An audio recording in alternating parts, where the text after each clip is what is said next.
Muy buenas noches, bienvenidos nuevamente al canal de Peregrina María con una nueva charla sobre el mes de la Biblia, septiembre, mes de la Biblia. Y hoy nos vamos a enfocar en todo lo que es la palabra de Dios, cómo nos han dejado un libro maravilloso, la biblioteca, podríamos decirlo de esa manera, con todos estos libros desde el Génesis hasta el Apocalipsis.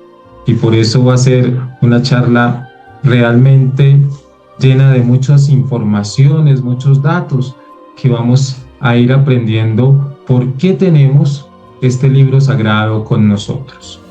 Septiembre, mes de la Biblia. Entonces, ¿por qué septiembre se le dedica a la Iglesia Católica a enfocarse directamente en la palabra de Dios? Por un santo de nuestra Iglesia Católica que lo vamos a ver ahorita, San Jerónimo, ese gran santo que se dedicó a hacer esa traducción del hebreo y el griego al latín, y él hace que nosotros podamos tener la Vulgata latina, y de allí ya se abren las diferentes traducciones para todo el mundo entero. Entonces iniciemos con esta introducción, vamos a pasar a ese primer momento de oración. Entonces los invito y las invito para que nos coloquemos en esa disposición de oración. Por eso decimos, en el nombre del Padre, y del Hijo, y del Espíritu Santo. Amén. De la segunda carta a Timoteo. Tú, en cambio, permanece fiel en lo que has aprendido y de lo que estás convencido. Conoces bien a tus maestros. Desde la infancia conoces las sagradas escrituras, las cuales pueden darte la sabiduría que conduce a la salvación por la fe en Jesucristo. Pues toda la escritura, divinamente inspirada, es útil para enseñar, para reprender, para corregir, para educar en la justicia, a fin de que el hombre de Dios sea perfecto, dispuesto a hacer siempre el bien. Palabra de Dios, te alabamos, Señor. Entonces, hemos tomado de la segunda carta a Timoteo, capítulo 3, versículos 14 al 17. Y por eso esta perícopa nos enseña un poco de la importancia que debemos tener frente a la palabra de Dios, porque tenemos que resaltar que las sagradas escrituras, las cuales pueden darte la sabiduría que conduce a la salvación por la fe en Jesucristo. Gracias, Padre de bondad, porque nos has dejado para nosotros realmente un texto sagrado en el que te escuchamos todos los días decirnos cómo vivir esa experiencia de fe, cómo es que tú sales al encuentro, cómo es que te has quedado con nosotros, no solamente en la Eucaristía, sino que te has quedado desde ese texto del Antiguo Testamento, esos 46 libros que narran todo lo sucedido al pueblo elegido, para luego continuar con la presencia amorosa de tu Hijo, que nos enseñó a cómo amarte, cómo abrir nuestro corazón para conocerte mejor.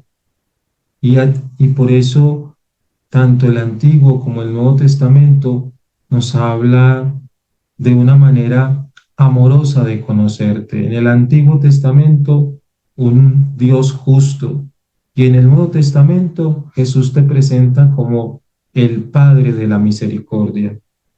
Por eso el texto sagrado nos enseña en Timoteo que la palabra de Dios sirve para enseñar, para reprender, para corregir y para educar en la justicia.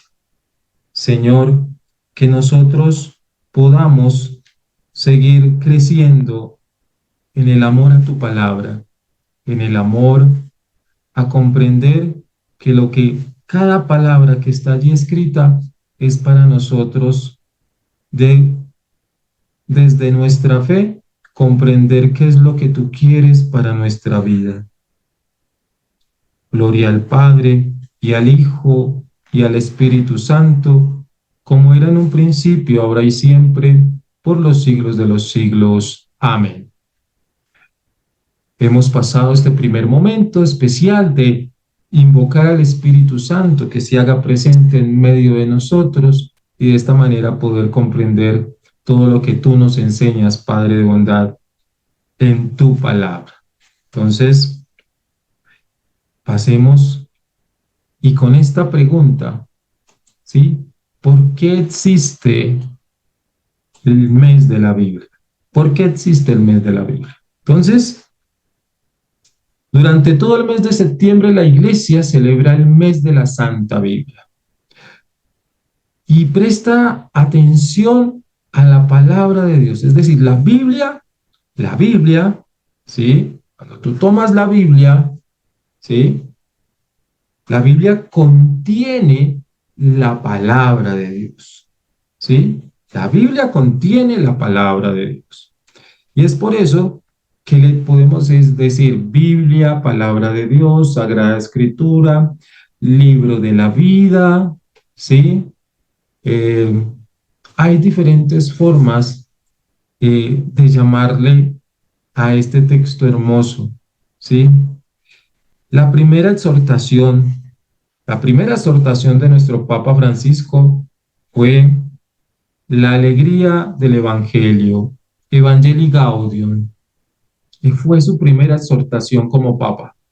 Y esta exhortación nos muestra cómo nosotros debemos realmente observar, acercarnos a la palabra de Dios, ¿sí?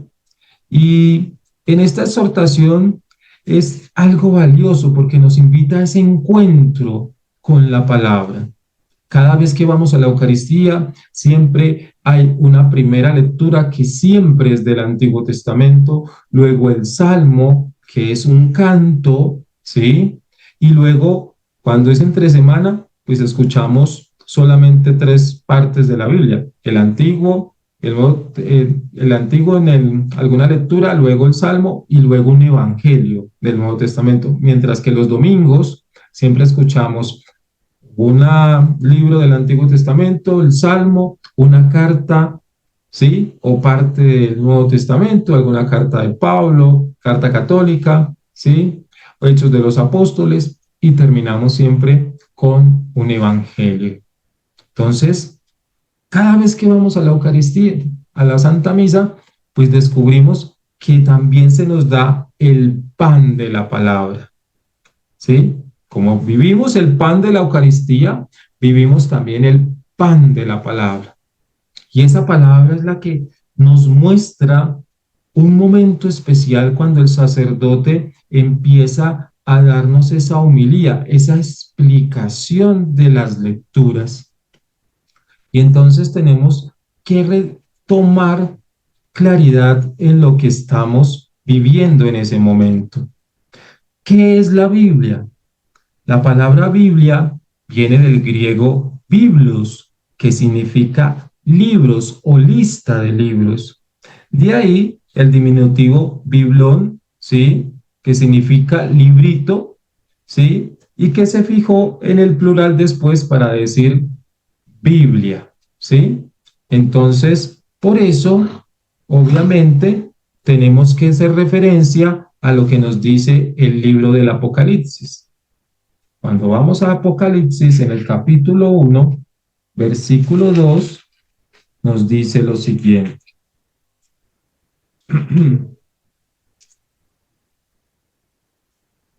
Capítulo 1, versículo 2.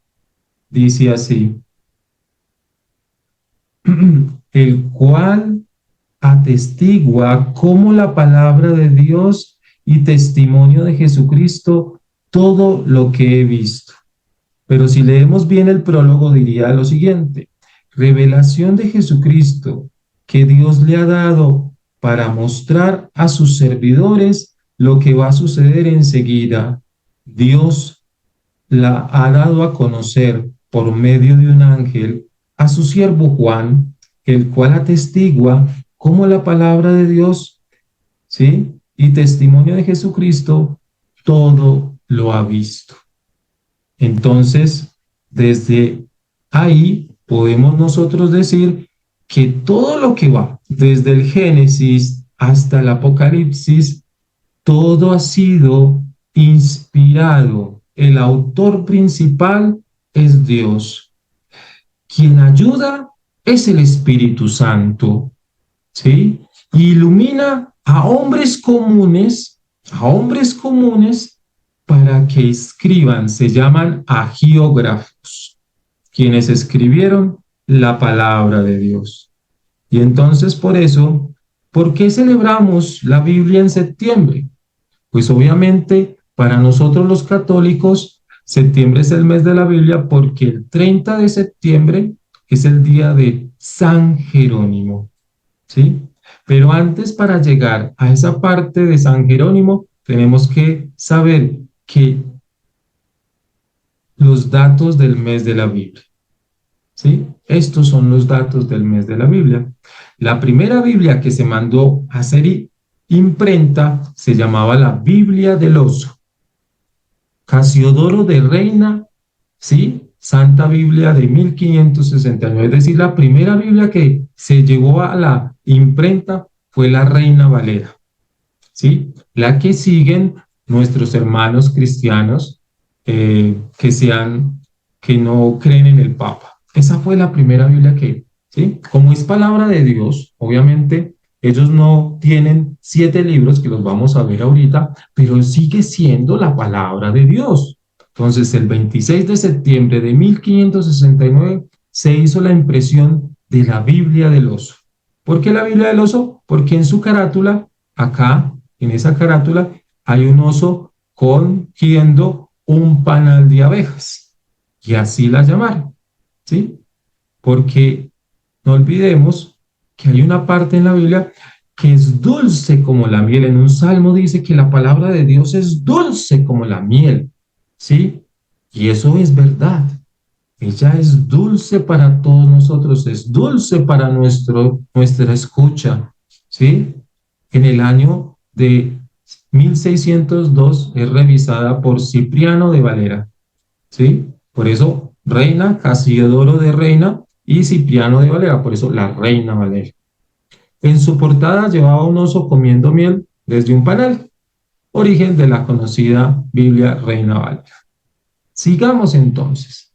Vamos al dato importante para nosotros los católicos. Entonces, San Jerónimo, traductor de la Santa Biblia y doctor de la Iglesia. Y aquí un dato importante. Él toma, ¿sí? San Jerónimo hizo la traducción de la Septuaginta en latín. La Septuaginta es un libro, ¿sí? Que recopila toda la Biblia, ¿sí? De que se hizo una traducción del hebreo al griego completamente, desde el Génesis hasta el Apocalipsis. Tiene la Septuaginta. Y San Jerónimo toma esa Septuaginta y la pasa al latín. Y por eso luego viene el nombre de la Biblia sacra llamada Vulgata Latina. San Jerónimo, obviamente, patrono de los biblistas, patrono de todos los que quieren conocer la palabra de Dios. Y es algo muy especial para todos nosotros. Y es poder descubrir que este santo de nuestra Iglesia Católica hace una apertura muy importante, porque de esa Vulgata Latina luego pasó al ruso, luego pasó al francés, y así se fue abriendo digamos, las traducciones de la Sagrada Biblia, de la palabra de Dios. Es considerado el patrono de los estudiosos, de los bíblicos y de los biblistas. todos los que quieran estudiar la palabra de Dios, siempre debemos tener presente a este santo de nuestra Iglesia Católica. Pasemos entonces. Y por eso, lo que debes saber sobre el mes de la Biblia. Durante el mes de la Biblia, ¿sí? El mes septiembre, la Iglesia Católica le da un lugar especial. Y ese lugar es muy importante para todos nosotros. ¿En qué lugar? La primera pregunta de esta charla de hoy. ¿En qué lugar tienes la Sagrada Escritura? ¿En la sala, en un lugar especial, un atril, o en tu habitación al lado de la cómoda para hacer lectura en la noche o en la mañana cuando te levantas? Ahorita nos compartiremos esos momentos para que lo tengamos presente. Entonces, le da un lugar especial a la palabra de Dios porque es uno de los libros más antiguos y que ha perdurado a lo largo de la historia. Hay que tener muy presente eso, ¿sí? Porque la traducción, esas traducciones que tenemos, yo en este momento acá tengo la traducción de San Pablo, que se tiene, dice nuestra Sagrada Biblia, letra grande, de la librería San Pablo. Pero tú puedes tener de Jerusalén, puedes tener Nácar Colunga, ¿sí? Biblias católicas, ¿sí? Biblias católicas. Las Biblias católicas uno se da cuenta cuando abre el índice, tiene 46 libros en el Antiguo Testamento, 27 en el Nuevo, en total 73, ¿sí? Para que lo tengamos presente. Y ahí, en esos 73 libros, tenemos el mensaje de salvación y la forma de vivir como hijos e hijas de Dios.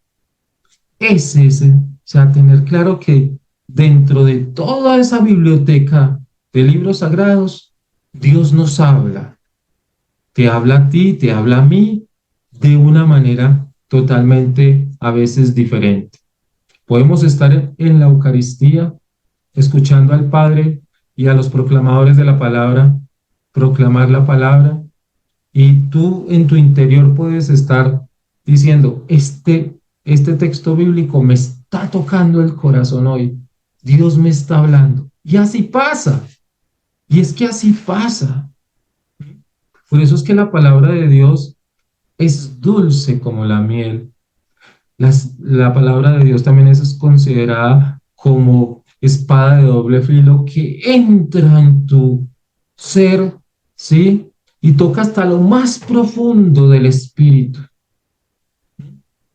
Entonces, por eso la palabra de Dios hay que estudiarla, ¿sí? Hay que leerla con ese deseo de que Dios te va a decir algo hoy, ¿sí? De saber que la palabra de Dios, o sea, Él es el que te está diciendo algo hoy para que lo apliques en tu vida. ¿Mm? Desde cualquier texto del Antiguo, ya sea del Génesis, Éxodo, Levítico, Números y Deuteronomio, los 5 primeros libros de la Biblia, que es el Pentateuco, o para otras, para los judíos, la Torá, la ley. ¿Mm? O un libro, digamos, un profeta, ¿sí? Un libro sapiencial, un proverbio, un salmo, un cantar de los cantares. O sea, tenemos una riqueza grandísima en la palabra de Dios, ¿sí? Es un tesoro para todos nosotros y debe serlo así.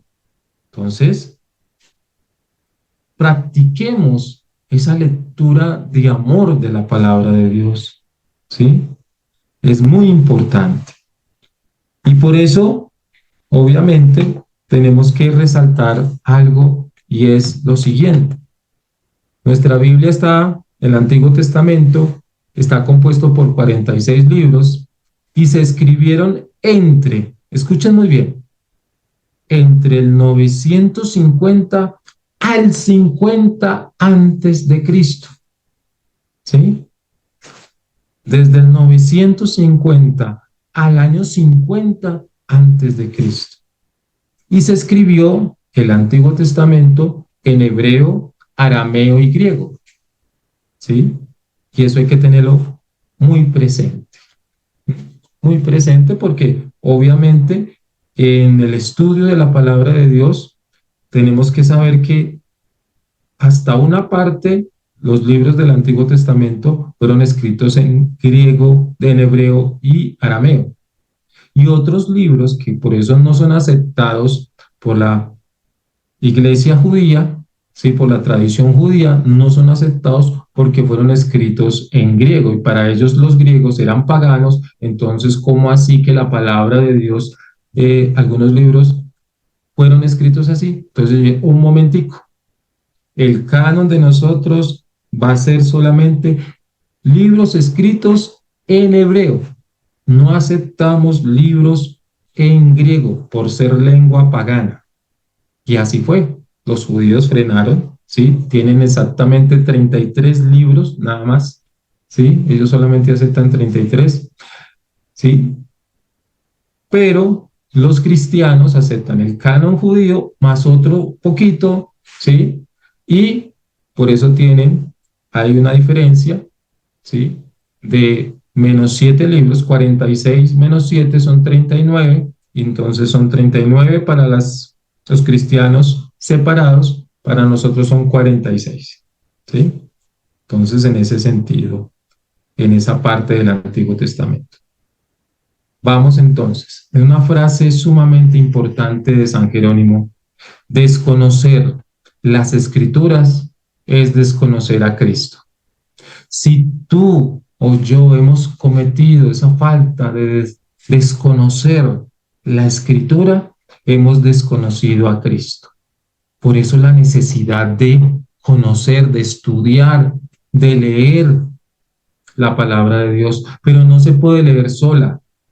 Por eso siempre, antes de leer la palabra de Dios, invocación al Espíritu Santo, para que el Espíritu Santo sea quien nos ilumine en ese momento de leer el texto sagrado y que lo que vayamos a interpretar sea por gracia del Espíritu Santo, no interpretación de mi corazón, sino que el Espíritu Santo interprete, nos ayude a interpretar, ¿sí? Porque a veces se cometen errores y se interpretan según nuestro carácter, nuestro deseo, y no se puede interpretar así. Tiene que ser bajo la presencia del Espíritu Santo. Continuamos.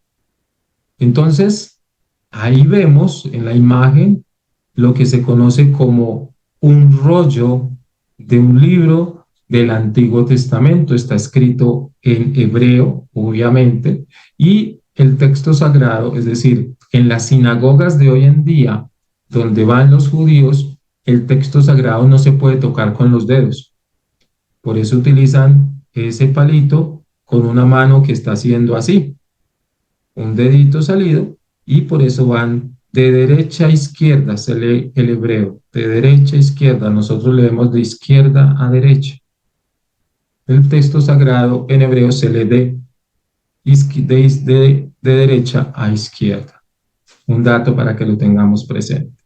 Y siempre son rollos, no son textos como nosotros los tenemos, la Biblia, el libro. Para ellos es un rollo, ¿sí? En la sinagoga siguen con la tradición desde tiempos, muchos tiempos. No olvidemos que a Jesús se le entregó el rollo del profeta Isaías y él leyó esa perícopa y dijo que la palabra se cumplía hoy en él. Y por eso intentaron ya desde ese momento quitarle la vida.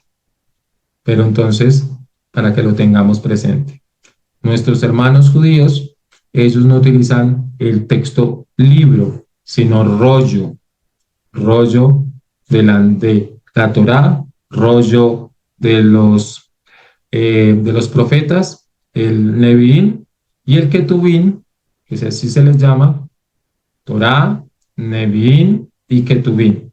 Entonces, Neviín los profetas y Ketubín los libros cuando históricos, sapienciales que ellos tienen. Es un dato para que lo tengamos presente también. Continuamos entonces.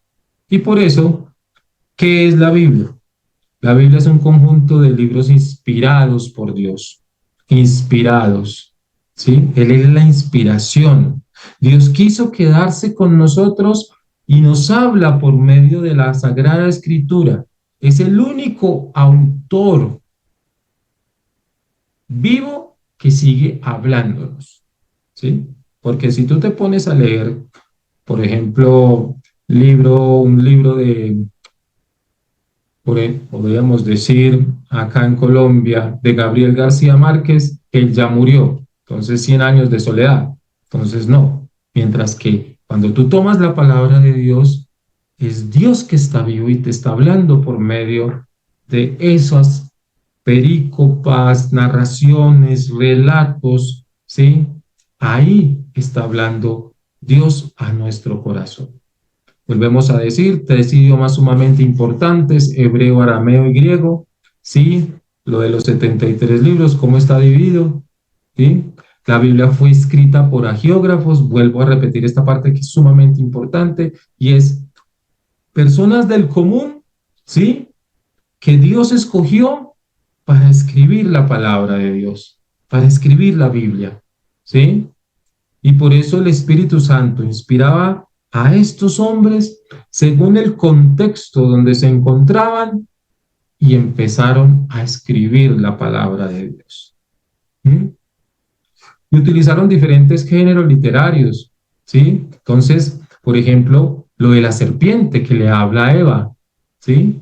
Género literario, fábula, el momento en el cual también está el género literario apocalíptico. Hay apocalíptico tanto en el Antiguo Testamento como en el Nuevo, el libro de Daniel. Buenas noches. Eh, para las personas que están entrando, muy buenas noches. Estamos hablando de el mes de la Biblia, de la palabra de Dios, y espero que sea un tema que les llegue al corazón y se animen más a leer la palabra de Dios. Tenemos género literario profético, ¿sí? Género literario de leyes, ¿sí? Allá números.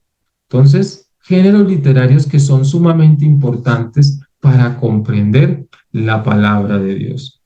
Los primeros libros escritos fueron durante el exilio a Babilonia y el último libro de la Biblia fue escrito fue el Apocalipsis, más o menos hacia el año 100, 120, ¿sí? Varían mucho ese dato para que lo tengamos muy presente. Tranquila, Maritza, bienvenida, buenas noches.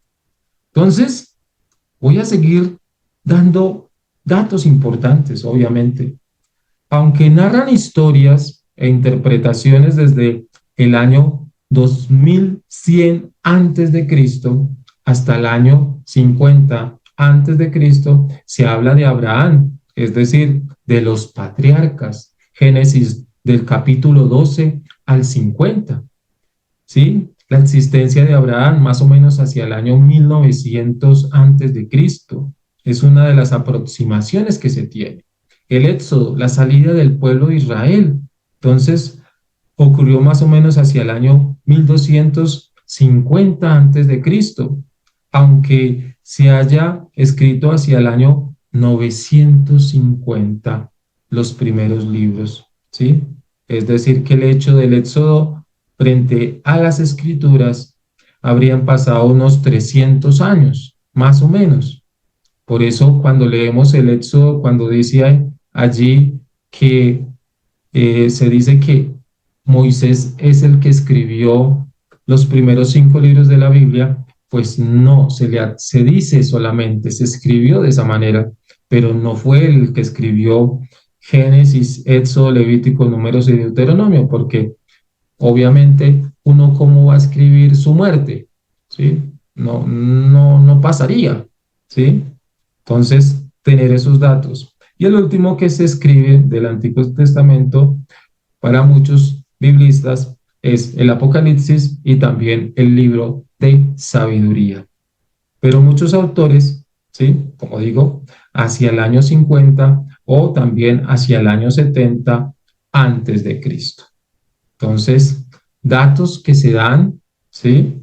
No olvidemos que venimos en un descendimiento del 1100, del 2100, y se dice que se escribió más o menos entre el 950 y antes de Cristo, al 50 antes de Cristo, y luego para muchos autores este libro se escribió hacia el año 50, el libro de la sabiduría, otros hacia el año 70 antes de Cristo. Entonces son muchos datos que uno puede encontrar frente a este momento tan especial de la palabra de Dios. Bueno, yo como biblista pues saco de mis cuadernos cuando estaba estudiando teología y Biblia, ¿sí? Entonces tengo varias cositas para decirles esta noche. Y por eso, obviamente, conocer, ¿sí? Conocer por qué tan importante es este mes para colocar en ese lugar la palabra de Dios, para que nos coloquemos en ese ánimo de leerla, de mandar mensajes bíblicos durante este mes a personas que necesitan un aliento, una palabra de aliento. Es también este mes para ello. Entonces, lo tengamos muy presente. Bueno, y continuando con esta charla, podemos decir que es tan grande, ¿sí? Es tan grande el poder y la fuerza de la palabra de Dios que constituye sustento y vigor a la iglesia. La palabra de Dios es el sustento y vigor de la iglesia. Por eso se tiene la palabra de Dios y la tradición de la iglesia, ¿sí? ¿Cómo es que una tradición oral para formar la palabra de Dios, ¿sí? Porque no estaban ahí, o sea, los agiógrafos no estaban en los momentos donde, eh, digámoslo, por ejemplo, en el Nuevo Testamento. Entonces, cuando dice mm, la pasión del Señor, entonces ahí no estaba Judas, digo, Juan estaba allí mirando cómo flagelaban al Señor e iba escribiendo lo que pasó. No, así no sucedió de esa manera. Es la tradición oral. Luego de que Jesús subió a los cielos, los apóstoles después de Pentecostés empezaron a predicar todo lo que Jesús enseñó y de esa manera fue como los agiógrafos escucharon todo lo que Jesús hizo y empezaron de las diferentes comunidades. Entonces está Mateo, el evangelista Mateo, la comunidad de Mateo. Entonces él predicaba, pero unos discípulos de él escribieron y obviamente le colocaron como autor a su maestro, a su guía en ese momento. Lo mismo Marcos, lo mismo Lucas, lo mismo Juan. Entonces, ellos se dedicaron fue a predicar, ellos no sé qué, se dedicaron a escribir. Muchos dicen que Juan, obviamente el discípulo amado, el que estuvo al pie de la cruz, el que estuvo y acogió a la Santísima Virgen María, todo esto que él escribió, no, él se dedicó a predicar. Y se dice que la comunidad joánica, ese es el nombre que se le da, los discípulos de Juan escribieron, ¿sí? Y le atribuyeron todo esto a Juan, lo mismo el Apocalipsis, ¿sí? Por eso dice, yo Juan vi un ángel, ¿sí?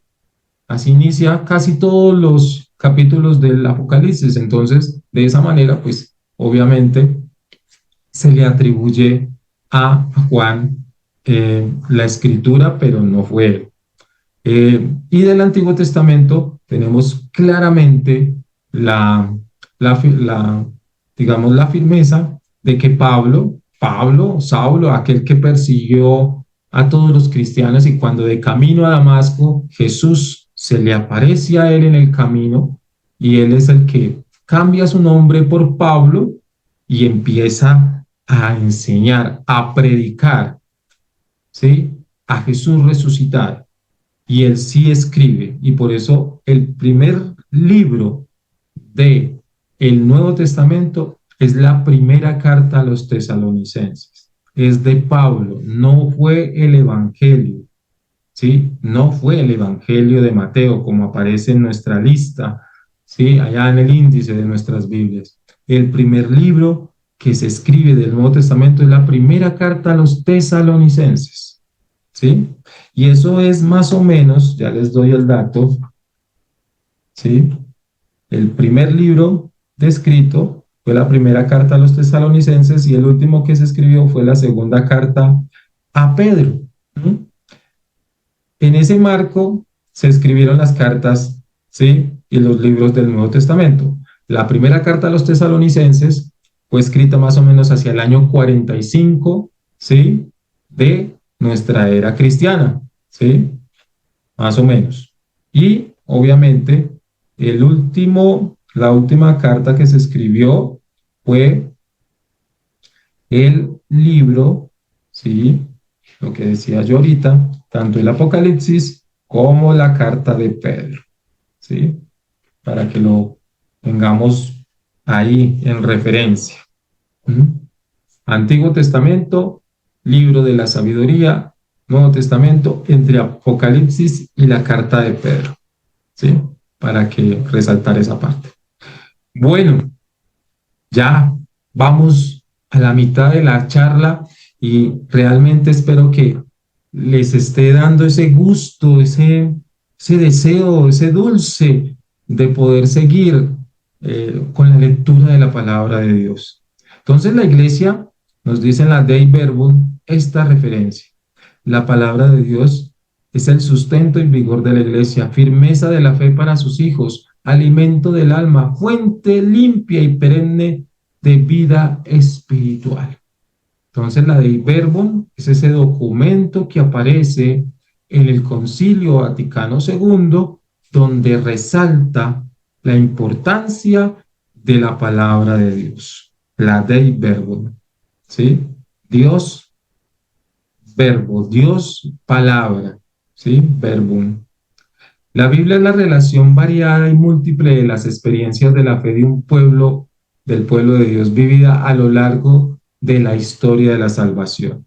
Y entonces es allí donde nosotros podemos darnos cuenta cómo es que el pueblo de Israel necesitaba dejar por escrito todos los acontecimientos que había vivido, todas esas cosas de que porque un pueblo llega, la primera pueblo o imperio que invade a el pueblo elegido de Dios fueron los asirios. Y luego viene el imperio babilónico, y luego viene el imperio sirio, y luego viene el imperio griego, y luego viene el imperio romano, ¿sí? Entonces fueron 5 imperios los que llegan a que el pueblo de Dios empiece a tener esa experiencia de por qué Dios permitió que estas cosas sucedieran para que el pueblo tuviera la necesidad de reconocer que había fallado a la voluntad de Dios. Entonces, estuvo esclavo en Egipto 400 años hasta que llega ese hombre llamado Moisés para liberarlo. Y lo libera y la tarea de Moisés era llevarlos al monte Sinaí, donde Dios les iba a hablar, donde les iba a dar los mandamientos. Y este pueblo hace cosas, nos narra la palabra de Dios, esas narraciones de que fueron infieles, prefirieron hacer un becerro de oro que esperar esas leyes que Dios quería darles. Entonces fue un pueblo infiel, o sea, vemos todas unas narraciones de infidelidad, de que no hacían la voluntad que Dios quería, por eso empieza a mandar hombres, primero mandó a los jueces, ¿sí? Luego manda a los profetas, ¿sí? Y seguían siendo infieles y por último dice, tengo que enviar a mi hijo. Y ahí empieza el Nuevo Testamento, con esa mujer que dijo sí, ¿sí? Ya María Santísima, ella es la nueva arca de la alianza, teniendo a su hijo en su vientre, y empieza esa experiencia de Jesús. Entonces, un Antiguo Testamento que nos narra muchos momentos especiales del pueblo de Israel, para luego encontrarnos con todo un Nuevo Testamento donde nos habla Jesús del reino de Dios, de que se conviertan y crean en el Evangelio, hace milagros, habla en parábolas, ¿sí? Para que comprendieran en esa época y comprendamos ahora que hay que salir al encuentro, de que si Dios sale al encuentro de nosotros todos los días, también nosotros, por medio de la lectura, salimos a ese encuentro para escuchar palabras de aliento, palabras de vida, palabra de que ilumina el camino. Entonces, hay que verlo desde ese punto de vista. Y entonces, la Biblia es la historia de la alianza establecida entre Dios y la humanidad, llevada a cabo a través de diferentes acontecimientos salvíficos y palabras que culminan en la persona de Jesucristo. Entonces, todo lo que, por eso, para entrar en la palabra de Dios, primero entramos por los evangelios, luego por las cartas, ¿sí? Evangelios, Hechos de los Apóstoles, cartas de Pablo, cartas católicas, ¿sí? Conocemos todo el Nuevo Testamento para irnos al Antiguo Testamento, porque primero conocemos al Hijo para ver que el Hijo viene de esa historia del Antiguo Testamento para darle cumplimiento a todo lo que la palabra de Dios habla del Mesías en el Antiguo Testamento. Y eso es sumamente importante. Es por eso que el mes de septiembre se le dedica todo a la palabra de Dios para que nos animemos a esa experiencia de que la palabra es vida, de que la palabra es luz, de que la palabra me lleva a ese conocimiento de Dios, celoso de su pueblo, ¿sí? Pero que también permitió, porque siendo un Dios justo, le permite que viva momentos fuertes para que cambie, para que deje de ser con esa duro de cerviz, duro de cabeza. Y entonces Dios permitía las cosas, pero no, también llegaba y les daba otros mensajes. Por eso los mensajes de los profetas que anuncian y denuncian todo lo que se debe hacer frente a el mensaje de Dios. Sumamente maravilloso uno leer los profetas, Isaías, Jeremías, Ezequiel, Daniel y los profetas del exilio y del posexilio, ¿sí? Por eso se dice así, no se dice menores ni mayores, se dicen profetas del exilio y del posexilio. Entonces, hay que leer, hay que releer, hay que rumiar la palabra de Dios. Las vacas son las que mastican y mastican su alimento varias veces. Y así nos toca a nosotros masticar y masticar ese mensaje que Dios nos está dando para tener una vida realmente de amor y de entrega a los demás.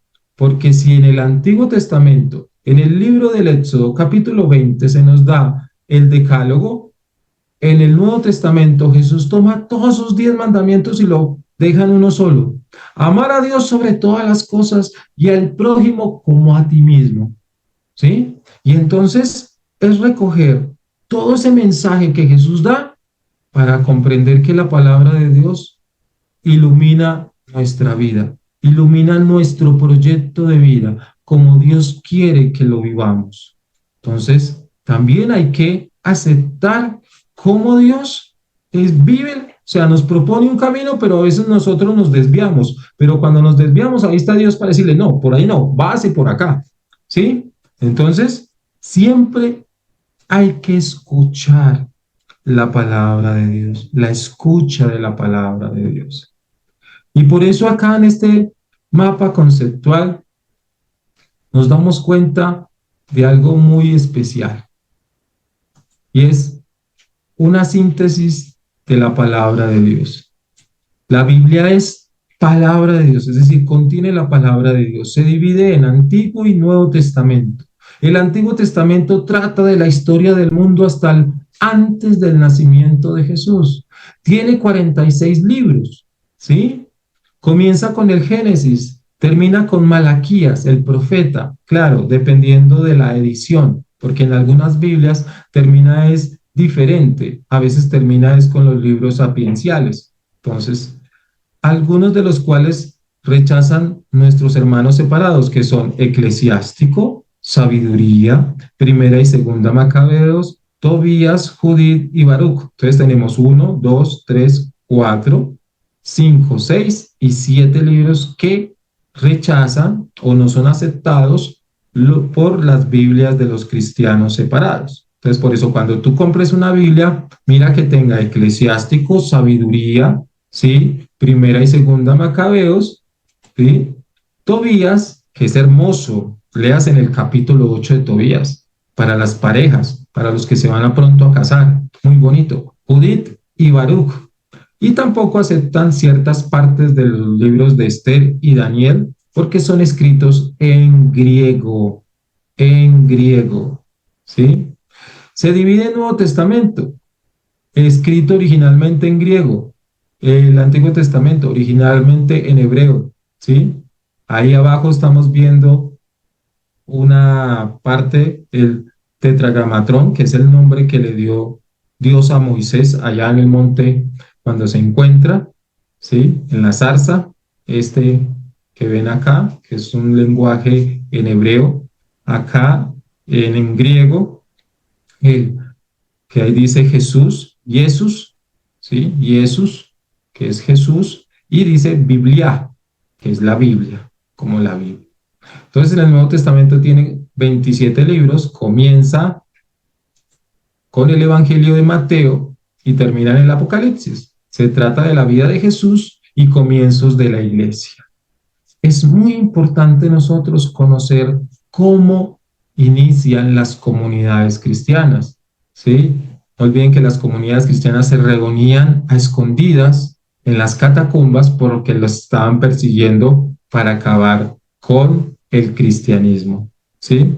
Y el nombre de cristianos se les da mucho más adelante, ¿sí? Más o menos en Antioquía, cuando eh, en los viajes de Pablo, ya en Antioquía, se le da el nombre de cristianos. Pero anteriormente se llamaban la secta del camino.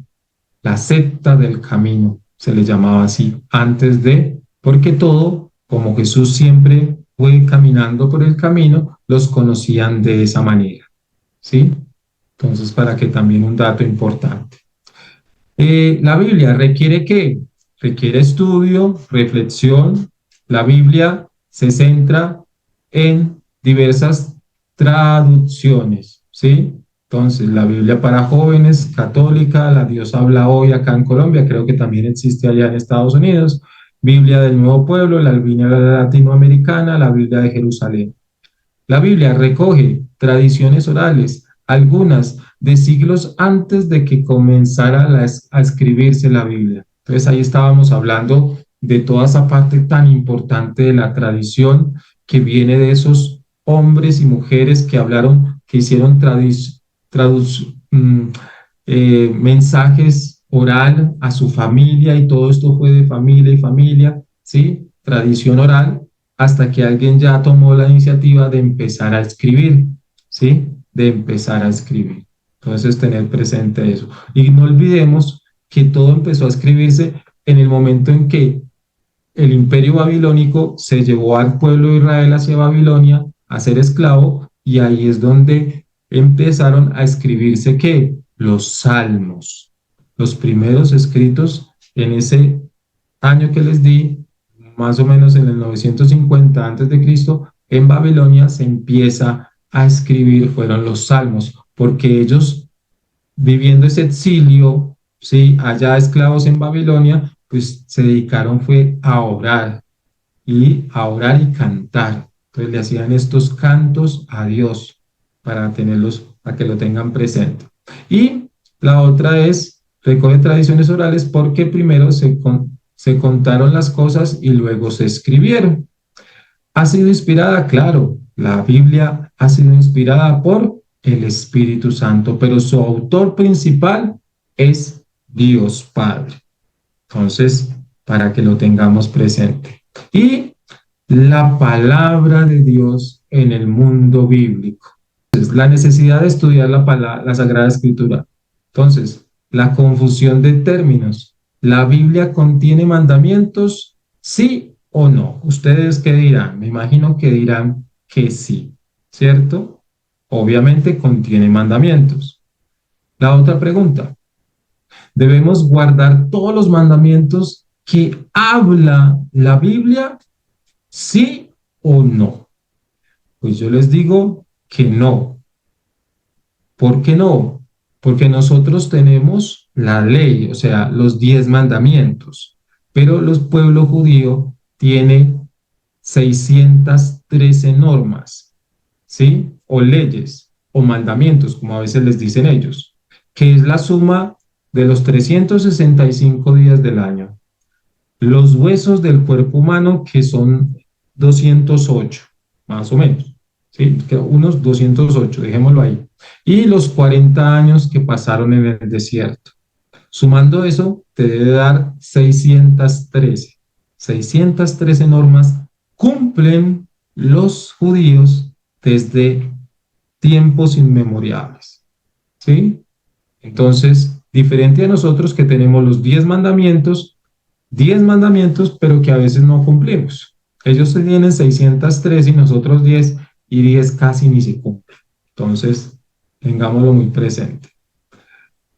Vamos rápidamente. ¿Me pueden dar indicios para llegar al conocimiento indicaciones para llegar al conocimiento de la Biblia? Sí, claro que sí. Por eso la lectura con la que inicié eh, la, la charla de hoy, segunda Timoteo, capítulo 3, acá nos resaltan es el capítulo 16, toda escritura inspirada por Dios es útil para enseñar, para urgir, para corregir y para educar en la justicia. El teoneutos, teo Dios, neutos, ¿sí? Inspirada, es decir, el Espíritu Santo, el neumatos, el Espíritu Santo, ¿sí? Dios y el Espíritu Santo. Y la segunda carta de Pedro 1:20, pero ante todo tengan presente que ninguna profecía de la Escritura puede interpretarse por cuenta propia, porque nunca, porque nunca profecía alguna ha venido por voluntad humana, sino que hombres movidos por el Espíritu Santo han hablado de parte de Dios. Es tenerlo muy presente. ¿Cómo nos ha llegado la Biblia? Dios revela al hombre, primero que todo, los agiógrafos. Segundo, transmisión, ¿sí? Y luego el hombre creó los idiomas modernos para que todo llegara, ¿sí? Entonces, para que lo tengamos muy presente. Y entonces, los copistas, quiere decir que lo que se escribió en piedra, en papiro, en piel de animal, lo primero que hacían los agiógrafos era escribirlo en eso ya no existe. Eso ya el tiempo ya lo destruyó, ¿sí? Porque el papiro obviamente es algo que con el tiempo se va destruyendo y lo único que tenemos son las copias de las copias de las copias. Por eso vamos a ver un esquema rápidamente para que tengamos presente. Tipos de testigos, entonces, lo del material, cómo se fabricaban, entonces ahí podemos ver muchas cosas, ¿cierto? Y este es el original, ¿sí? El que se tenía al principio. Y ese original se fue una copia para este lado, otra copia para acá y otra copia para la gran biblioteca de Alejandría. Y el original se perdió, ¿sí? Se perdió. Después, acá se empiezan a dar otras copias de las copias y se fue regando, se fue difundiendo la palabra de Dios de diferentes maneras, ¿sí?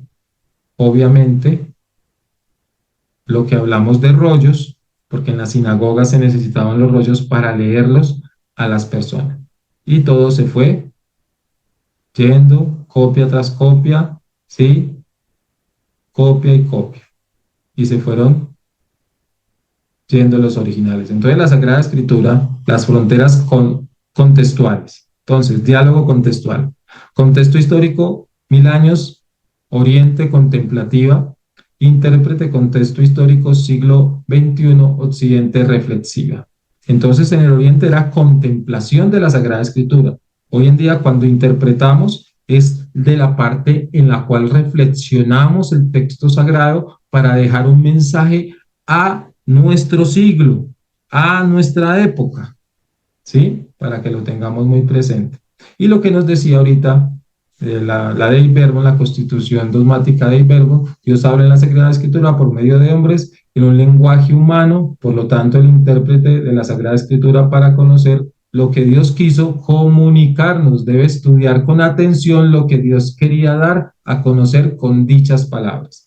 Yo como biblista, los sacerdotes, teólogos, biblistas y yo también teólogo tengo que leer bien la palabra de Dios, pedirle al Espíritu Santo que me ayude a interpretar el mensaje para darlo a los demás. Yo no puedo leer el texto sagrado sin primero tener esa experiencia del Espíritu Santo para llegar a ese momento. Entonces, para que lo tengamos presente. Y acá considera la intención del autor, situación, contexto con su contexto histórico-cultural. La revelación es progresiva, recordar la unidad de la escritura, hay ciertos hilos conductores, toda la palabra de Dios tiene un hilito conductor, toda, ¿sí? Porque es el plan de salvación. Y descubrir el género literario, es sumamente importante. Me voy a saltar esto, ¿sí? Para pasar a esto. Entonces, en hebreo, en arameo, en griego, en latín, y luego se pasó al ruso, al francés, al español, y así sucesivamente se fueron dando los otros idiomas, ¿sí? Entonces lo que tenemos en nuestras manos hoy en día es una copia de ese original de atrás, en una versión totalmente diferente. Esa es la Biblia que tenemos hoy en día. Y termino con el acróstico de pez, que era el símbolo que se colocaba en algunos lugares de las primeras comunidades cristianas, el símbolo del pez para el encuentro con alguno de los discípulos de Jesús y escuchar la predicación. Y el pez significa en griego Jesús Cristo, Hijo de Dios, Salvador.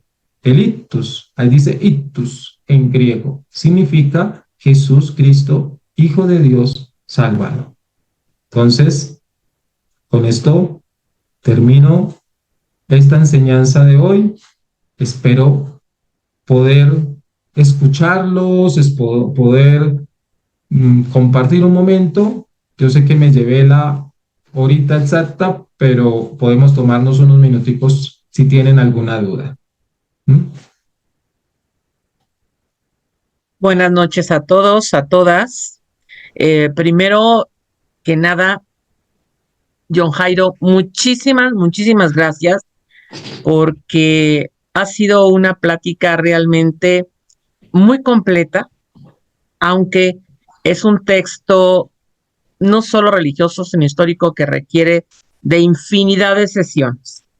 Sí. Pero esto creo que nos ha dado una visión muy fuerte, muy grande y clara de todo lo que es el contexto.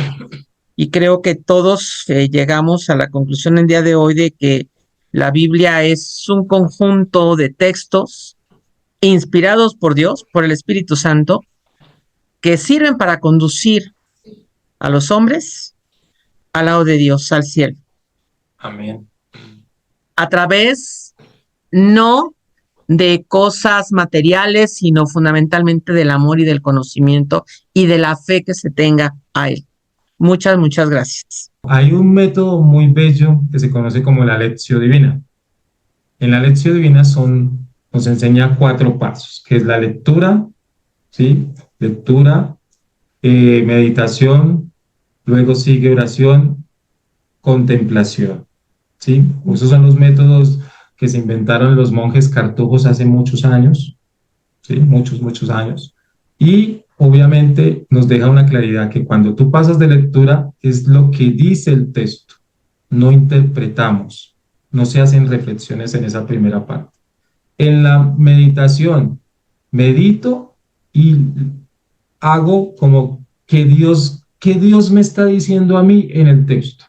Entonces ahí digo, listo, Dios me está diciendo ya, gracias a la presencia del Espíritu Santo, ¿qué me está diciendo Dios ahí? Entonces cojo una parte, una palabra, por ejemplo, la parábola del sembrador, entonces hablo de yo en cuál de los terrenos soy, estoy en este, estoy en aquel, ¿sí? Y ya empiezo a decir, no, yo me encuentro en este terreno porque la palabra a veces está en mí, pero a veces en un momento es arrebatada por el maligno para que yo no ponga atención al mensaje que me dijo Dios en esa parte. Entonces, de esa manera uno ya va colocando, porque cuando decimos, bueno, yo sé que le dijo el texto, lo abrimos de una vez, no, primero miramos con el grupo qué dice Dios allí, qué dice el texto. Entonces empezamos a decir, un sembrador salió a sembrar, empezó a lanzar la semilla, entonces hay semilla, hay terrenos, después dice que hay, entonces uno empieza a mirar que la palabra de Dios está diciendo varias cosas, no de una irnos, no, a mí me dice esto, no, primero hay que rumiar, hay que volver a leerlo 3, 4 veces y ahí ya empezamos, bueno, el mensaje es este para mí esta noche sobre esta parte. Tocamos la parábola del sembrador, pero pueden haber, a cada uno le habla de diferente, eso sí tenga toda la razón, a cada uno Dios nos habla diferente en cada texto. Así es, sí, es verdad. Gracias. Pondré en práctica la lección divina. Gracias. Vale, ok. Agiógrafos con H. Espérate, ¿cómo dijiste? Agiógrafos. Agiógrafos, con H. Con H. Ellos son los inspirados, los que fueron elegidos por el Espíritu Santo para escribir la palabra de Dios en sus diferentes contextos, ambientes, todo eso, géneros literarios, todo eso. Ok. Y de ello entonces estamos hablando a ellos se les llamaba los agiógrafos a Juan y a los que escribieron, parte de las cartas. Bueno, el único que consideramos que escribió, o sea, que fue uno de los apóstoles de Jesús que escribió, es Pablo. Pablo. Okay. Los 4 evangelistas fueron, bueno, Marcos, que no fue apóstol de Jesús, él solamente escuchó y escribió. ¿Escuchó? Sí, tradición oral. Les llegó el mensaje de predicaciones y escribió. Okay. Juan, obviamente Juan con su comunidad joánica fue aquel que predicó y los discípulos de Juan escribieron. Lucas acompañó a Pablo al inicio, él era médico, él también obviamente escuchó de Jesús y escribió tanto el Evangelio de Lucas como Hechos de los Apóstoles. Entonces por eso se conoce esa parte. Pero Mateo no es el Mateo apóstol de Jesús, sino que se dice que es otro Mateo. Vamos a terminar este momento tan agradable, este momento de oración de escucha de la palabra, de conocer un poco la Sagrada Escritura con una oración. Dice así: Señor, para leer tu palabra quiero tener hambre y sed de ella. Quiero escuchar dócilmente y no resistirme ni darle la espalda a lo que tú me quieras decir. Por eso Juan 14:23 dice: amar a Jesús es cumplir su palabra. Y todo lo que tú nos dices en la palabra crea. Dios dijo, se hizo y así fue. La palabra sana. Di una palabra y mi siervo sanará. La palabra resucita. Resucitó a Lázaro, resucitó a la hija de Jairo, resucitó al hijo de la viuda de Naín. La palabra limpia. Por la palabra que han escuchado, quedan liberados, quedan limpios. Por la palabra libera. Líbrame de tu enfermedad, ¿sí? Y salieron demonios y curó paralíticos y liberó a todos de ese momento de enfermedad. La palabra tiene poder y nos hace poderosos. Por eso Juan dice, para hacer cosas buenas, la palabra hace cosas maravillosas. Gracias, Padre de bondad, por esta noche, por este momento. Que tu palabra siga siendo vida en nosotros, que cada texto que escuchemos salgan muchos frutos para que podamos dar testimonio que la palabra de Dios se hace vida para dar esa vida a otros y crezcan y amen la palabra de Dios. Gracias, Señor, por ese testimonio de San Jerónimo que nos muestra que para poder escucharte solamente tenemos que abrir la palabra y empezar una lectura calmada, tranquila, en un espacio donde no haya ruido, y allí podemos escucharte. Que seamos como la Santísima Virgen María, que guardaba toda palabra en su corazón. Que nosotros también hagamos lo mismo, que tu palabra se guarde en nuestro corazón y de esta manera poder ser testigos de ella en todo lugar, en todo momento y en nuestras familias. Amén. Amén. Y que el Señor Todopoderoso nos bendiga, en el nombre del Padre, y del Hijo, y del Espíritu Santo. Amén. Amén. Buenas noches, Bueno. abrazos a la distancia para todos. Buenas Felices noches. sueños.